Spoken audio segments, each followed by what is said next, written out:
Hello and welcome back. So I'm going to a couple of weddings actually later today, so that's why I'm dressed up all fancy. But I had a little bit of time and I wanted to talk to you guys about my hair journey. So all growing up I've had long hair. There was a while after I donated my hair to Locks of Love in the 5th grade that I had hair to about right here. It was short. That was the same time that I was getting braces and had glasses, so I was, quite the sight. But ever since then, though, I've had very long hair. Sometimes probably almost to my belly button, probably, I imagine. I don't think I ever really measured it, but I had very long hair. I was a blonde as a child growing up, and I loved that. And as I've gotten older, my hair has gotten a little bit darker. So about a year and a half ago, I got some John Frieda lightening spray where you put it in your hair when it's damp, and then with heat it lightens it. And also around that time, I would go lay out on the trampoline, which was stupid because I need to take care of my skin. But I would go do that, and I was trying to get tan. I was trying to get lighter hair, make my hair more blonde because it does highlight naturally in the sun. But after some time, it just wasn't exactly what I wanted it to be. So, like I said, it got the John Frieda. I would use that. And it eventually got to the point where it was long, and at times I really loved the look of my hair. But at other times, I just wasn't happy with it. The effect of the lightning sprays on it damaged it to the point where it wasn't really any good color that I was consistently happy with. It sometimes had a little bit of a brassy look to it. At times it was exactly the blonde I wanted in some certain lighting and in some pictures. But overall I just wasn't satisfied with my hair. So flash forward to the beginning of this year in January, and it was the week of my birthday, and I'd been playing with the idea of going platinum blonde, and so my hair's slipping out just even now. So I wanted to completely lighten my hair, and I'd never done any actual coloring. I'd used some lightening sprays, but other than that, virgin hair, or whatever you want to call it. Never had it professionally colored or bleached. So I decided that that's what I wanted to do. I wanted to get some, I think it's called balayage, to lighten up my hair. And so I scheduled the appointment. I made my friend come with me. She took a picture before and a picture after. And at that time, my hair was probably to here. I don't know if you can even see that. My hair was very long. So at that hair appointment, I didn't want it cut off, but I had researched the hair salon and I thought it was going to be a good one. But honestly, I think the lady just didn't want to color all of my hair, so she chopped it off. And then she was grouchy and she did a really terrible balayage look. I told her that I wanted it to look like it, I didn't want it to look like it was grown out because I really like being pretty low maintenance. And after that, it took a couple of days for me to realize my hair looked terrible.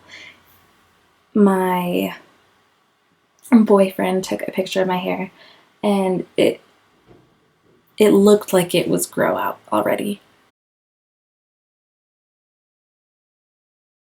That's how she had colored it.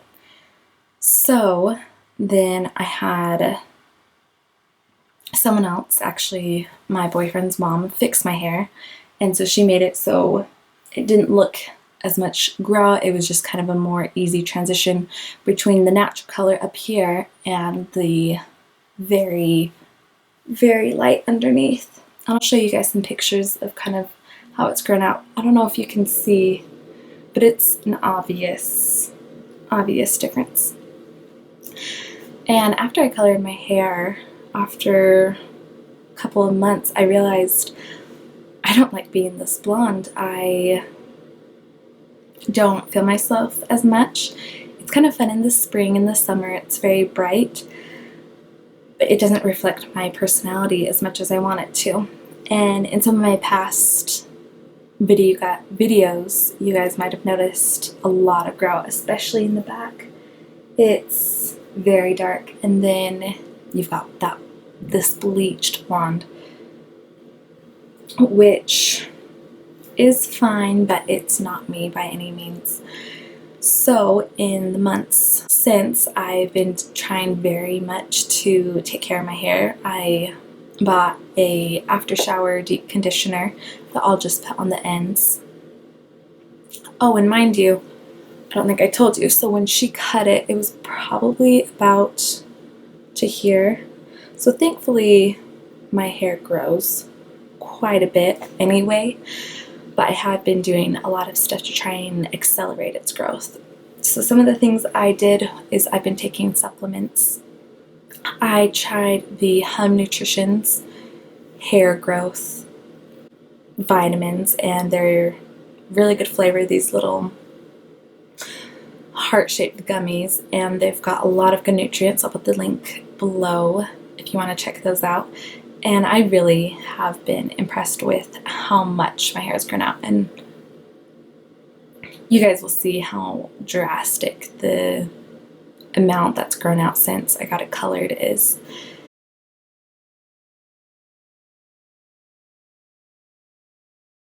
And my dad, he also bought me some biotin pills from Super Center. So I've been taking those. I try to use as little heat on my hair as possible. I only curl my hair if I really have somewhere to go. And I never blow dry my hair, ever. I probably have a couple of times just when I had to hurry and get somewhere and I couldn't go with dripping hair. But I don't overly heat my hair. I use this brush. Sorry, it's gross. It's got hair in it. This wooden brush. I got it a long time ago when I tried the Sugar Bear hair, which honestly they tasted amazing. I didn't notice a huge difference with those, but I do love this comb. It came free with my purchase then. And I always comb my hair from starting at the ends and working up. That's something my mom taught me from when I was tiny. But always be really soft with your hair when you're combing through it. What else do I do? So I try to stay very hydrated. I try to usually have a water bottle with me, and I'm drinking a lot of water throughout the day.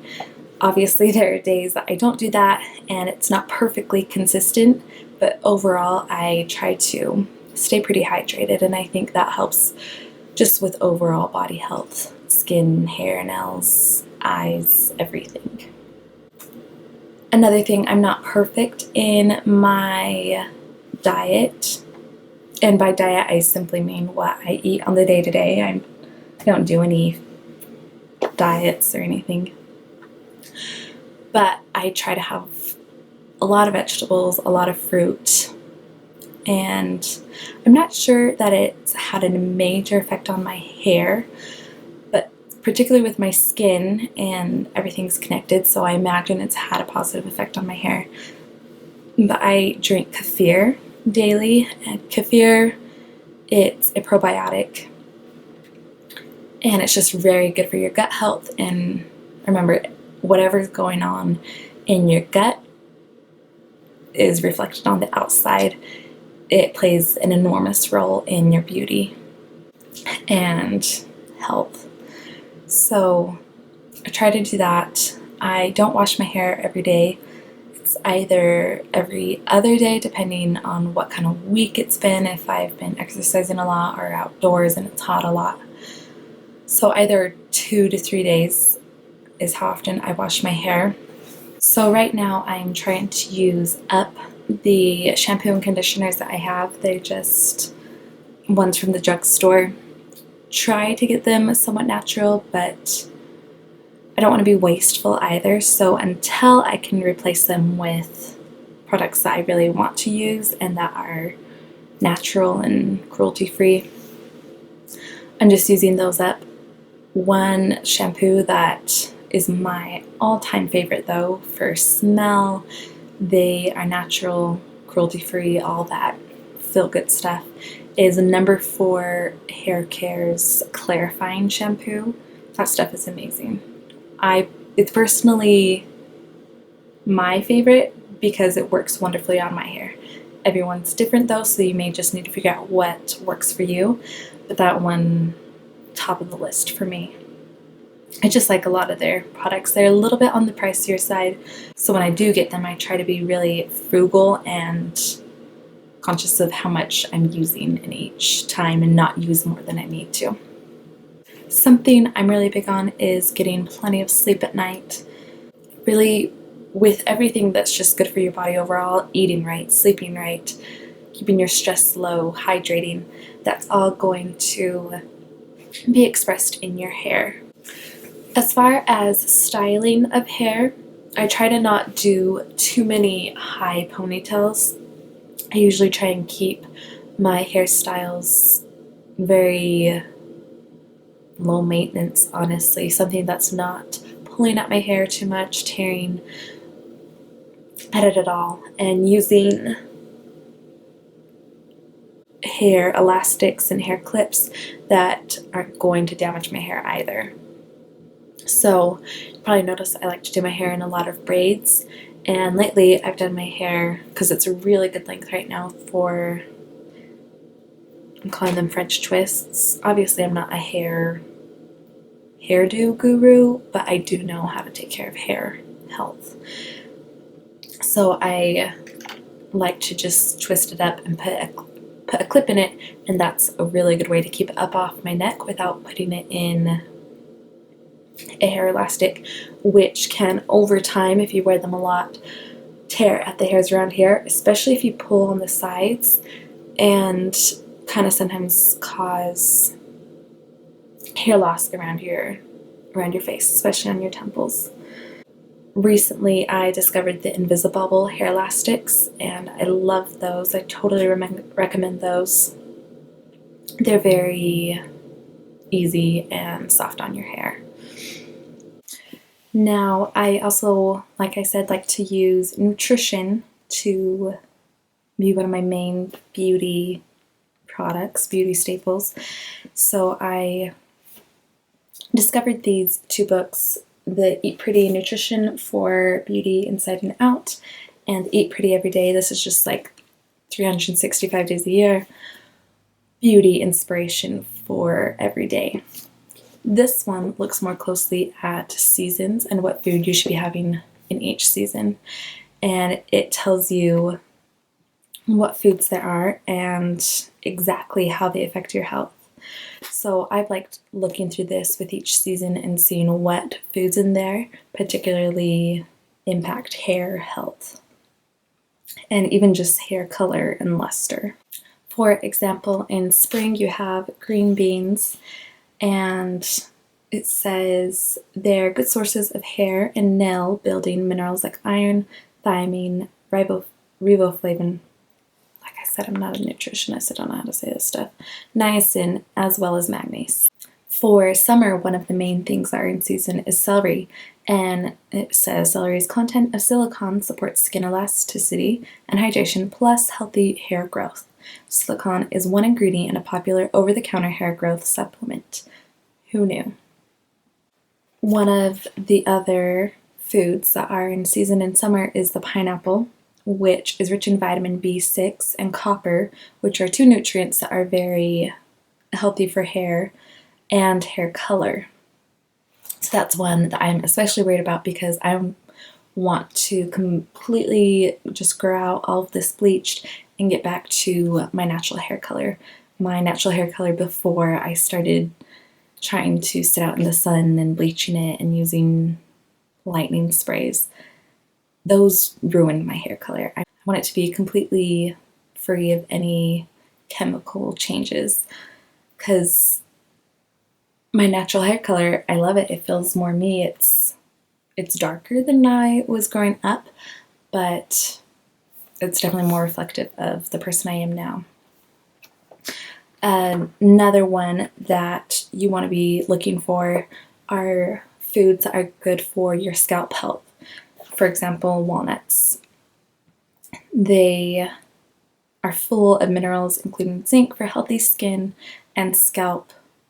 So yeah, stuff that increases circulation, massaging your head, sometimes even using those wooden brushes to kind of softly massage your head. Getting that circulation flowing is going to get your hair growing more. And I know in this one there are also some mentions of foods that are going to be good for your hair, such as spirulina. Now I have spirulina almost not on the daily because I don't have my smoothie bowl every single day, but I have it very frequently, and I've noticed a lot of support for that. So I want to share one of the daily inspirations from this that are specifically on hair superfoods. So to boost hair health over time, first be sure you're getting enough easily digestible protein, which is the building block of keratin and in turn healthy hair. About 45 grams a day is the protein intake recommended for an average woman. That varies individually, so ask your doctor what amount is right for you. Like I said, everyone is different. Figure out what is the right portion of things for you. Salmon, hemp seeds, quinoa, sardines, and plant-based protein powders are a few of the best protein choices for beauty. Additionally, opt for foods rich in hair-building minerals like iron and zinc, for example, raw pumpkin seeds, oysters, leafy greens, and lentils, as well as elasticity-supporting silicon found in bananas, gluten-free oats, and radishes. Finally, support optimal digestion of these nutrients with a daily probiotic supplement or fermented food. This says like miso or kimchi. My two favorites are kombucha and kefir, so figure out what probiotics are easy and that you like. So over time, I'll continue to share with you guys my experience in growing out my hair, and particularly in getting it back to its original luster and color and health. I may, within the next year or so, if it gets to a point where it's just dark and terribly bleached, I may try and get some lowlights of my natural color in with my hair, just to make it so one day when my hair is back long how I want it, it's not going to be, you know, half brown, half blonde. So that is my experience so far with growing up my hair, what things have worked for me, and really made my hair grow almost faster than it has. I don't want to say at any point in my life because it grew very quickly when I was little, but those are the things that have helped me to get my hair growing healthy and long once again in just a few short months. So I hope this helps any of you that are looking to also grow out your hair and get it back to its natural and healthy state. Those books I mentioned, make sure to check out those, and I'll just keep you guys updated. So I hope you have a great day, and like always, I'll see you around. Bye.